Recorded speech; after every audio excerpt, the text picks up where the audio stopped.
us in here, and we're just gonna say good morning and share some memories. And this is my daughter Christine. She's gonna start us off this morning.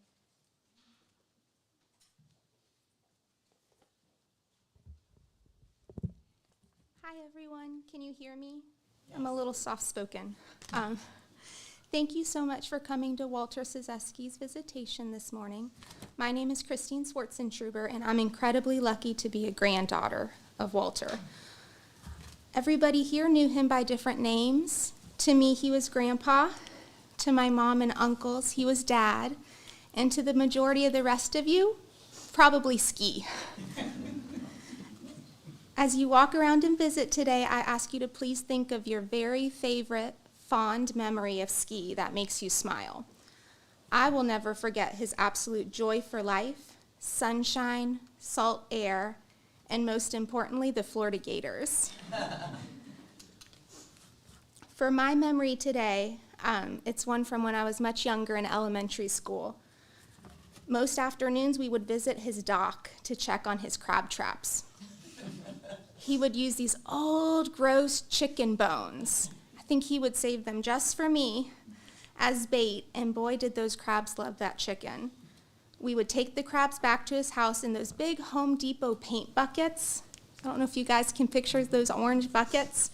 Boil them up and eat them off of his old Florida Times-Union newspapers with butter and garlic until we were both completely stuffed. So I'll be holding on to that memory today. And also for the rest of my life.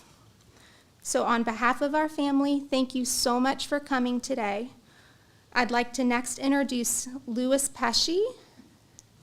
He's my grandfather's lifelong best friend from his college days and Army days. I'm sure he's in many of the pictures up there. Our families have remained so close over the years that I fondly call him and his wife Uncle Louie and Aunt Jane. So Uncle Louie, you're up.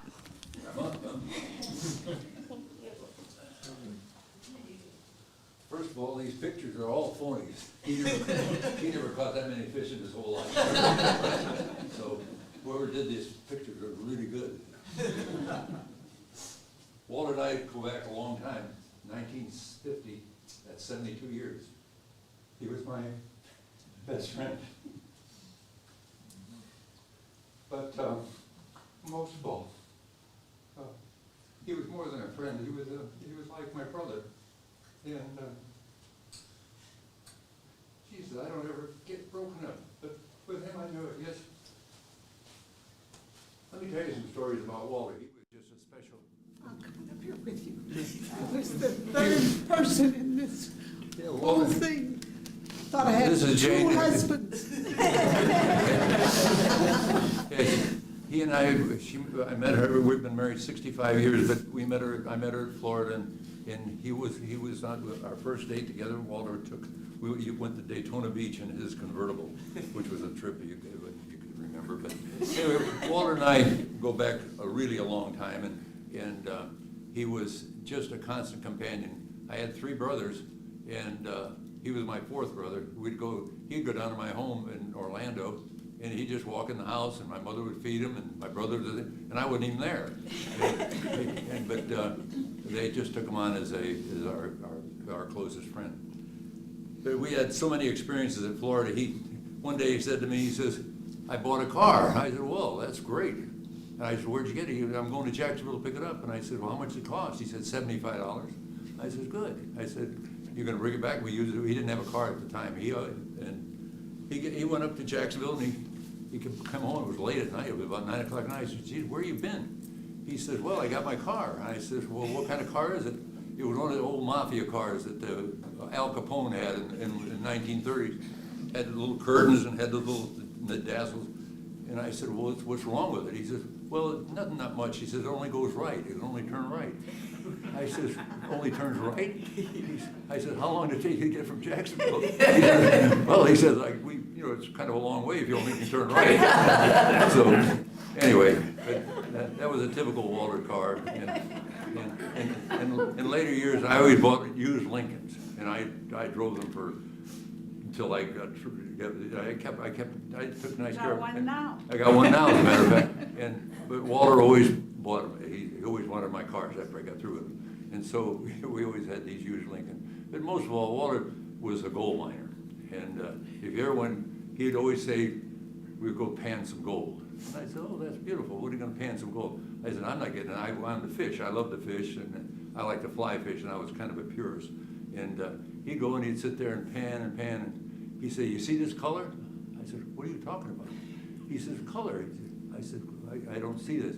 Then he'd take this color, he'd call it color, he'd put it in a test tube with a little water, he'd hold it up like this, and it would take him about 1,000 years to get an ounce of gold. I mean, but he worked it. So one day we were out in Colorado, and he's panning gold, and Pete and Jane and I, we were driving all through Colorado, the four of us. And he would stop and he would pan gold, and I would laugh at him and I'd fish, and he'd pan gold. So going back, I looked down there and he's got a bucket of sand. I said, what is that? He says, I'm going to pan it when I get home. I said, you took a bucket of sand on the airplane?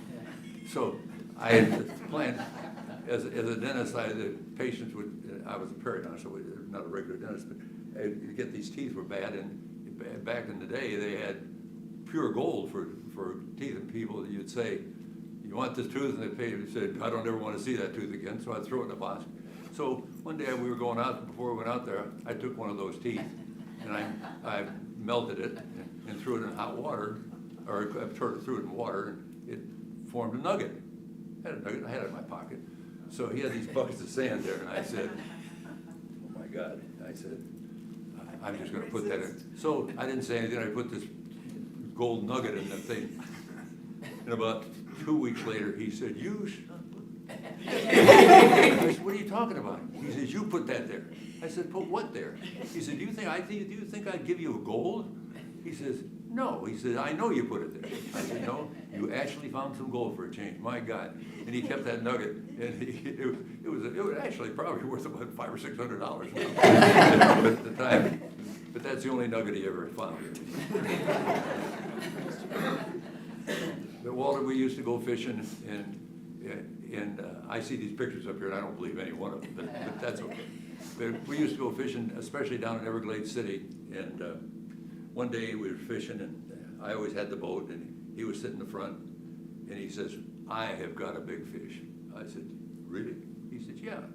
And I watched him, the dang reel is just going out, and I said, maybe he does. Of course, the boat was standing still, so I said, okay. I put the electric motor on, we followed, and he's reeling, and we come up on this thing, he caught a manatee. I said, Walter, he hooked it in the back. He thought that was the biggest fish he ever caught, I'll guarantee it.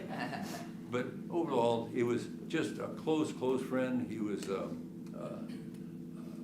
I could go on for probably 2 or 3 days just talking about it. But some of the best stories was in the Army. We went in the Army together. He decided, he lived in New Jersey, but when we got drafted, the minute you got out of, in those days, if you didn't make your grades or you graduated from college, they were waiting for you. I mean, just like, yeah, you could. And so I was drafted, and Walter decided that he was going to get drafted too, and instead of going to Fort Dix, he was going to come down and go in the service with me. And my brother had really had a bad time in World War II, and he'd give us all these instructions: never volunteer, don't do all this stuff. And so Walter came to my house, and we went in the Army together. And let me tell you, nothing could duplicate the experience that I had with Walter. Of course, Fort Jackson was the 101st Airborne Division. I mean, these people were serious. I mean, really serious. And Walter, he was in he was on another planet. And so we were in there. You're kidding. Well, I'm about to tell him. So for about the second night we were there, they cut all our hair off, and they treated us like we were, just awful. They yelled at us all the time, and they were about this tall, these guys, and they were solid muscle, and they'd look right up at me and they'd say, can you fight? And you didn't say anything, you just stood there. And so we went to bed, finally got to bed. It was about 1 o'clock in the morning, and we were so tired we could hardly sleep. And about 3 o'clock in the morning, the guy comes with a billy club and banging on our beds, and time to get up. And Walter says, you're kidding. With that, the guy just grabbed him and just dropped him on the floor. I said, Walter, they're not kidding. But it was an experience. See, Walter, he was probably the worst soldier I've ever seen him. He would walk, he'd carry the rifle by the barrel, and walk behind, and the platoon, and these guys were really serious. I mean, this was the battling bastards from Bastogne, and we were the guys, and we weren't with those. But anyway, so they convinced us that we were going to jump out of airplanes, and I said, Walter, I'm not jumping out of any damn airplane. And so they took us out to show us the drop on Sicily. They had duplicated it, and these guys all got in this airplane, and you had to pack your own chutes, which scared the hell out of me. But anyway, they went up in this airplane, and they started jumping out. The first thing coming out of the airplane was a cannon. And it came out of the airplane, and it went all the way down, and it's hitting the ground and stuck with barrel first, and the wheels were spinning like this. I said, Walter, you guys, that chute didn't open. And in about another 10 minutes or so, another guy come out, and they had a name for it, I can't remember anymore. And this guy the chute didn't open. He lay in there dead. I mean, not dead, he's still breathing, but he was gonna die. And Walter and I said, we're never gonna go to this. I mean, forget this thing. So anyway, we went back to the thing, and we were sitting there, and this guy was giving a speech, jumped up on the stage about this high, and the guy just leaped right up on the stage. And Walter's sitting there, and he's going, and we had these, they have a helmet liner, it's made of plastic, and he's asleep next to me. And this guy comes by, and he has one of those little sticks, these guys, swagger sticks, and he hits Walter over the head with it, and on the helmet, it sounded like a firecracker going up. Walter stood up, and it was really funny. Walter said to me, he says, I can't stand this anymore. He said, I can't stand it. He did so many push-ups. He had been Man Mountain Dean, and to get it to eat, you had to do pull-ups. They had a big bar up there, and I'd lift him up, and he'd grab hold of the bar, and he'd just hang there. I said, Walter, you got to pull. He says, I can't. I said, you got to pull him. So I'd pull him by the legs, and I'd push him up, and you had to do 3. I said, Jesus, we're never going to make this. And so, anyway, one day he says, I can't stand anymore. He says, I can't do it. So they asked for volunteers. He says, I volunteer. I said, Walter, what are you volunteering for? I said, Tony told my brother Tony, he said, don't volunteer for anything. He says, it can't be as bad as this. So about that afternoon, about 5 o'clock in the afternoon, we get back and we're all in formation. And here comes Walter. He's totally black. He's covered with soot. And I said, where you been? He said, I'm a fireman. I said, you're a fireman. He said, I know how to bank a fire. I said, well, good. I said, you're going to bank a fire? I said, yeah. And he says, in fact, I'm the fireman of our barracks. I said, oh, that's really good. And if you ever went to Columbia, South Carolina, and if they're going to put an enema in the world, that's where they started. Anyway, it had a cloud they used soft coal in those days. The environmentalists today would have had a heart attack. It was about that high, the cloud. You walked under this cloud, and we had these fires they had in the barracks. And so Walter was in there, and we'd have these crap games, and Walter liked to gamble, and I liked to gamble. And we'd go in there, and I'd say, they'd roll the dice, and it was so dirty in this place. I mean, it was just full of soot. And he said, 7.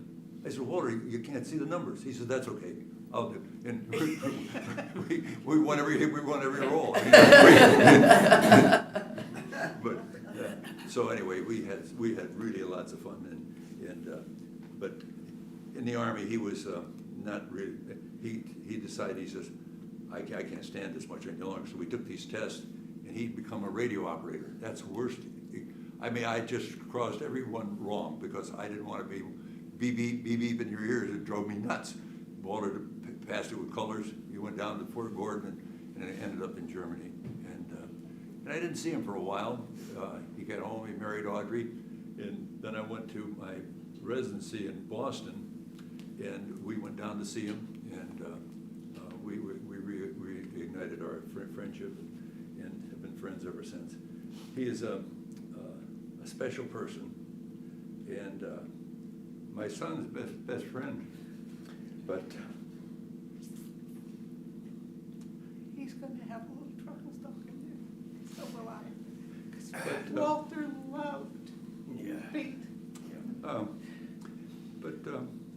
anyway,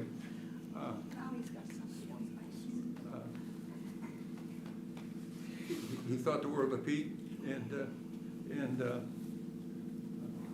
he's with Pete now, and he's probably cooking some damn fish, and Pete doesn't like fish, so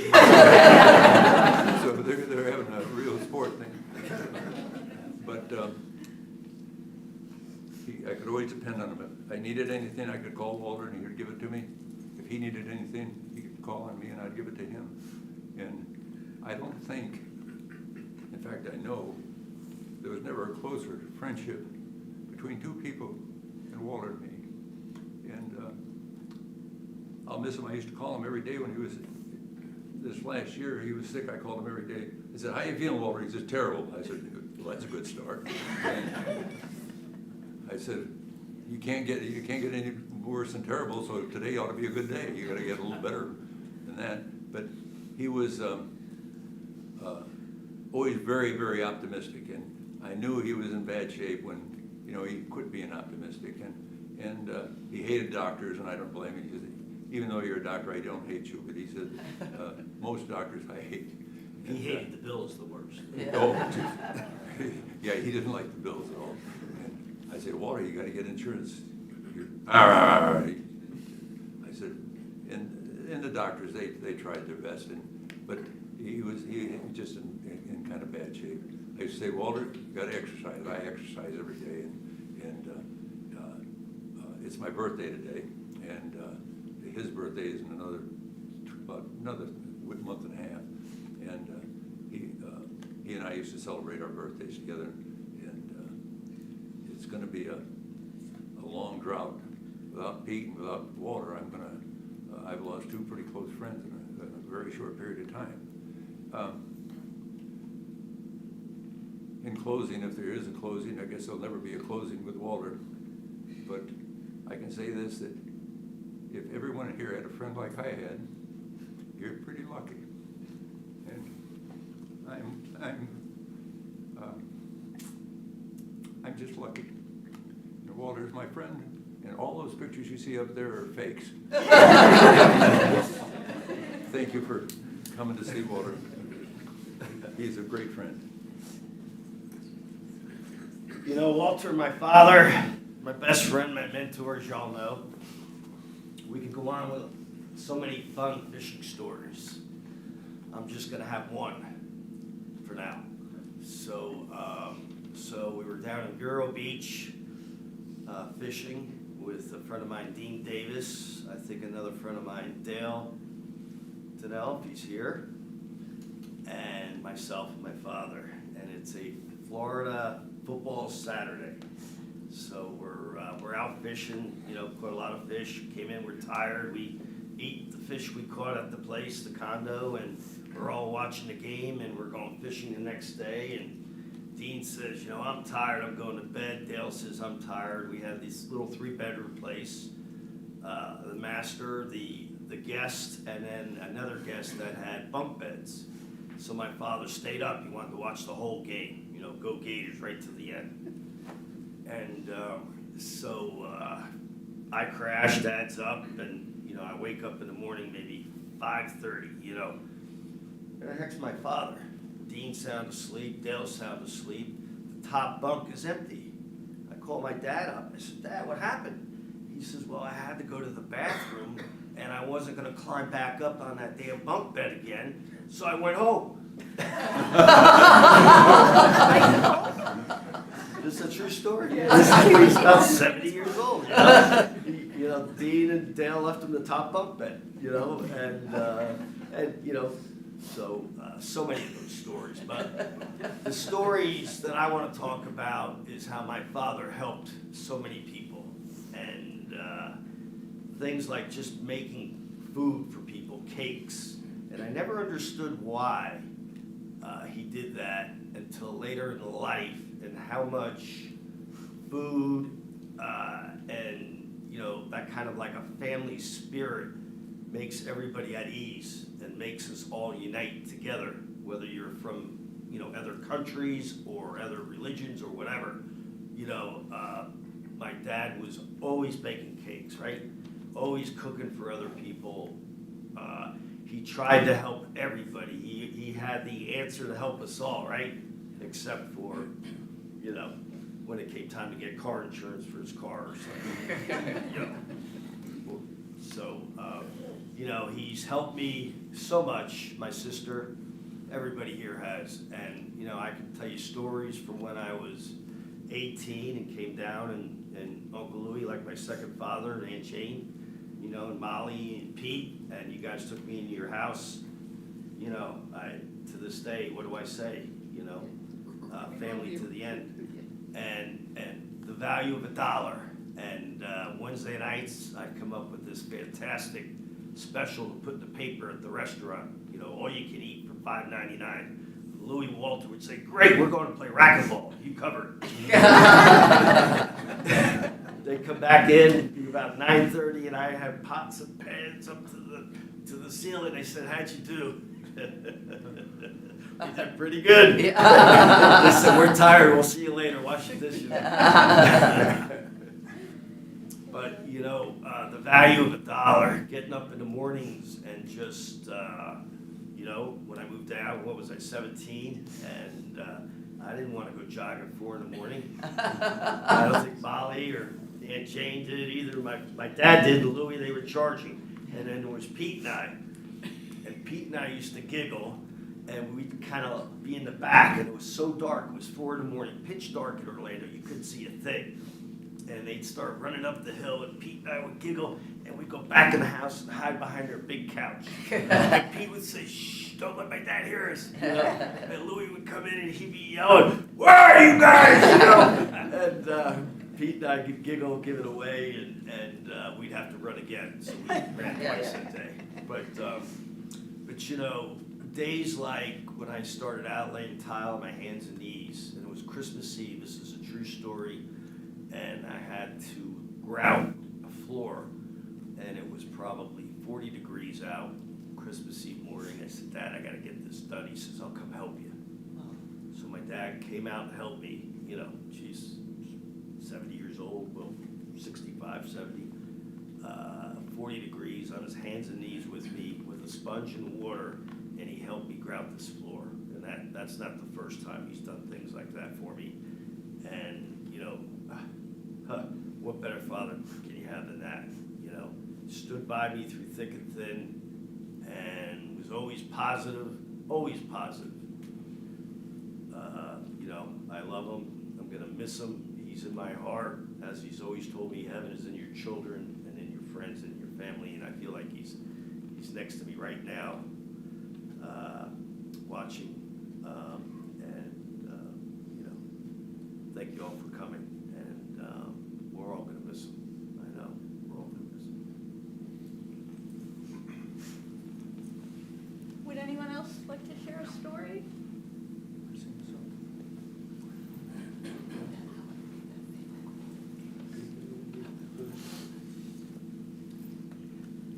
For those of you who don't know me, I'm Rick Scheffler.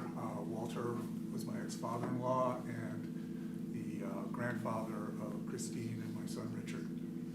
This story happened about 2001. We decided to go whitewater rafting. So it was Walter, myself, Richard, and a friend of mine, Rob, who was coming over from Charleston. And we went to I forget the name of the river. It was right on the Georgia, South Carolina border. So the four of us are in the raft. You've got to picture it. I'm in the front left. Richard's in the front right. Rob is in the back left. Walter's in the back right. And we had this little girl as a guide. She was probably college age. And she was reading the river and telling us as we're going along, okay, 2 hard left. So we were just trying to be able to navigate the river. Well, Rob, Richard, and I all listened to her. And those of you who know Walter know that one word that can really describe him was stubborn. Yeah. So Walter, at the same time, while we were getting our directions from her, he was reading the river his own way and doing what he thought was right. So we weren't always going in the same direction. Well, as you're coming down the river, and if you've been whitewater rafting, most of these trips have a major drop or something where they've got a camera set up, and you get your snapshot, your picture taken as you're going down the drop, and then by the time you get back, the pictures are there and you can buy them. So the guide was there, and she was saying, I'm going to give you some very quick directions because I want you coming in at the right angle to hit this drop. So she starts going, and 3 of us were listening. And so we ended up hitting the rock and bouncing off one of the rocks because we were coming in at the wrong angle. And we're kind of struggling a little bit, and all of a sudden I feel this weight on my back and over my shoulder. We had bounced the guide out of the raft. So I still have the picture. It's on a shelf in my den, and it's the 4 of us going down through this through this thing. And I mean, it looks really good. Right? There's rocks all over, and the white water is all over. And if you didn't know the story about the guide, you would think we really know what we were doing. So she got a really big tip there. That's you were asking for good memories. That's one I will keep. I'll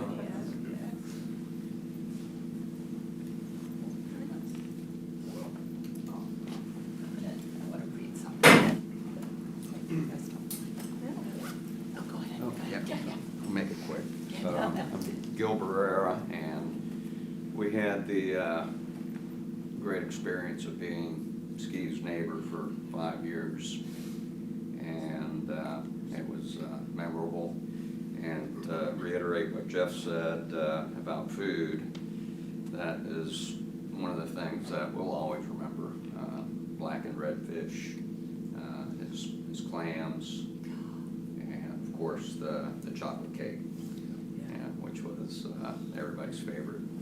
But a funny story about Ski was that he could never really remember my mother-in-law's name. And so her first name is Opal. Fine stone, precious stone. So every time he'd see me, he's like, how's your mother-in-law, Pearl? And every time he'd come over to the house and she'd be there, it's like, Pearl, how are you? So that was one of the things that we'll always remember. And of course, Susie always coming over to the house. It's like, hey, what do you got to eat over here? So, and we have a picture of her still at the house, and some of the artwork that Ski dabbled in, still have it hanging up on the wall. And of course, we gave a lot of my dad's artwork to him that we had tons and tons of it. We could never hang it up on our walls, so we shared it with Ski, and he appreciated it, and we'll never forget him, that's for sure. Thanks, Ski.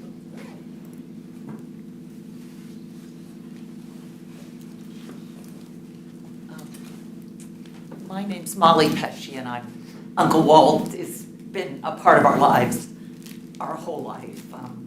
And there's so many wonderful things about him.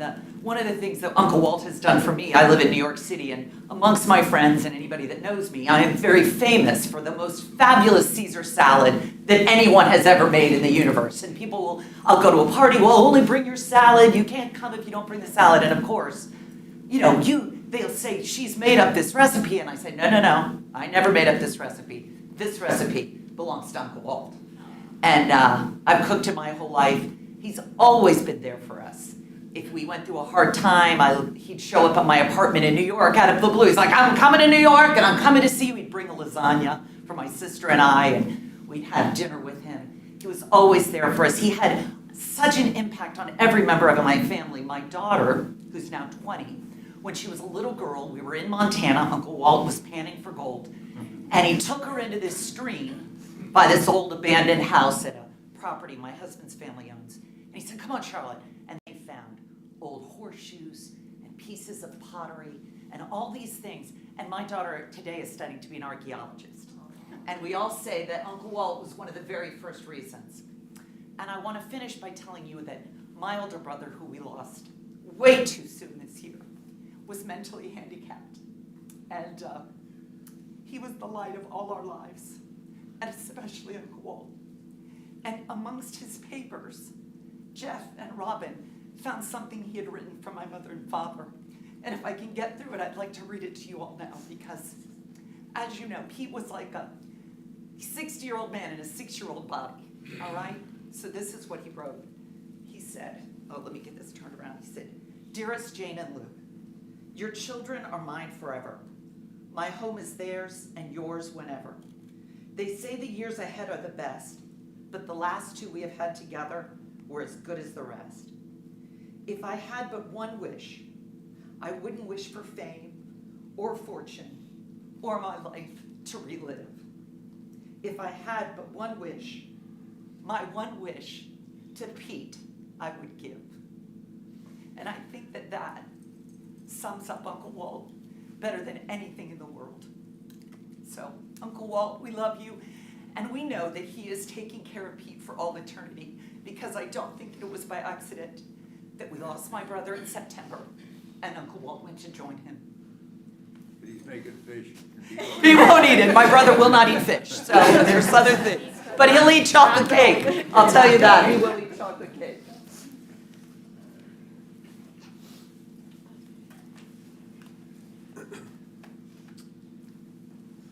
My name is Gene. My wife Dot is here with me. We are next door neighbors to Ski.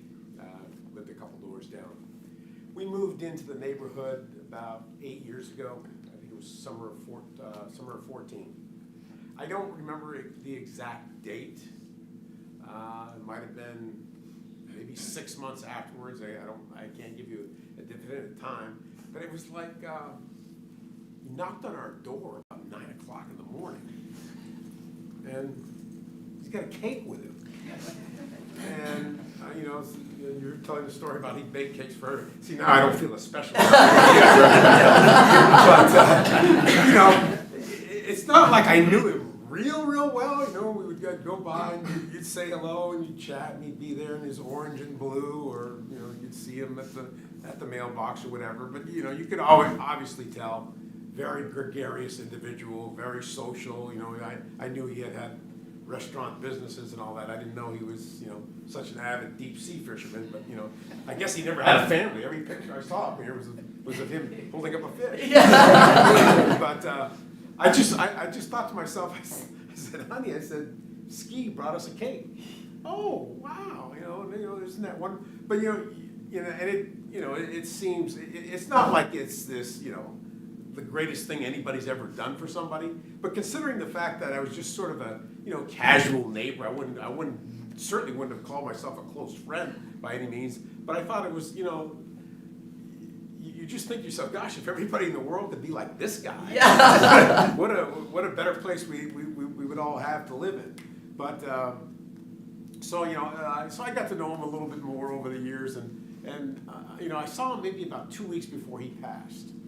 And I saw he was really struggling to get to the mailbox, and I would say in the last year he would relay stories about the frustration he felt not being as vibrant and being able to do things like you could tell he really hated. I would say I gave Ski I said, Ski, if you ever need anything, I said, here's my number. Just call me. Don't be afraid to ask for help. But it just didn't seem to be in his nature to ask for help. He wanted to be the one that was helping you. He didn't want you to be helping him. But I just, when I think of him, I think of just a fantastic guy, and you just think that's the kind of guy you want to have, for a neighbor or for a friend, even though we didn't know him anywhere near on the level that most people in this room knew him. But when you think about I had no idea what religion or anything like that he was or anything, But when you think of all the things that you hear about in the Bible, about treating people with kindness, you know, treating somebody the way you would, the golden rule, that's kind of what's, when you think of Ski, that's kind of what he was. So we will, obviously we will miss him greatly, but knowing that his health had gotten to the point where he is, I guarantee you he's in a better place, and we will all miss him. Yeah. Thank you. Thank you.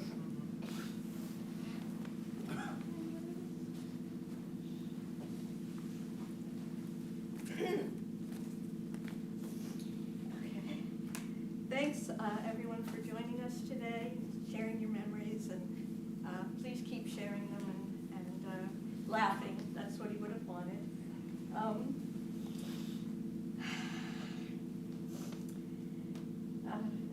Here, I can't go through all of my memories, but here's a poem, again, something else we found cleaning out the house, that he wrote in 1993 after my mom died. And I want to share it with all of you, and I hope you'll listen and take it away with you today.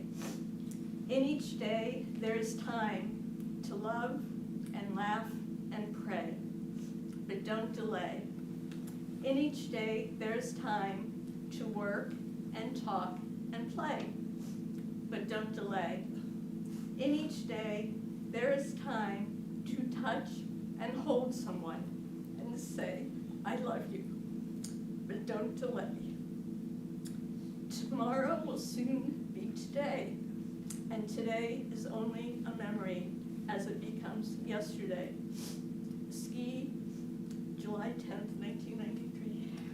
So please, thank you for being here, and remember him always, as we will, and we'll miss him, but really he's with our mom, and we know he's getting his face slapped first, and then face slapped. Thank you all for joining us. There's refreshments next door in the fridge, and please walk around and share memories, and thank you for coming.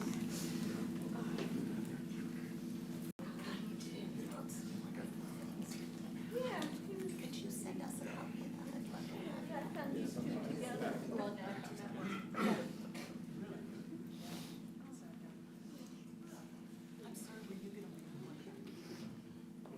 No, oh, no, that's, I found that.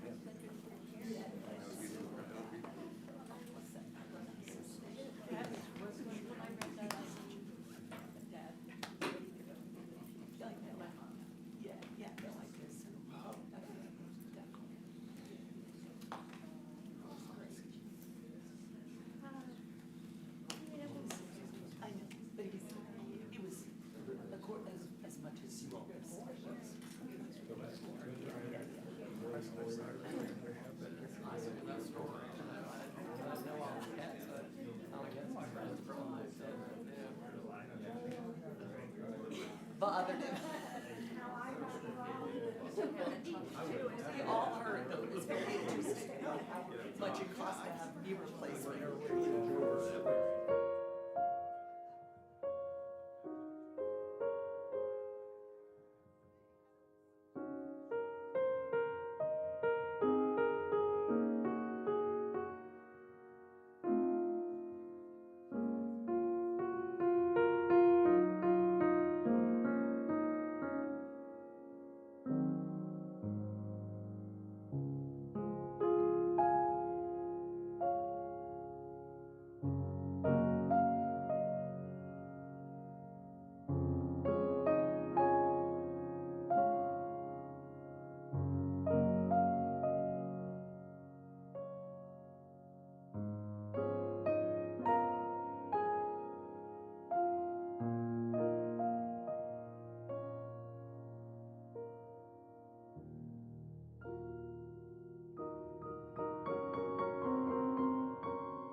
Thank you.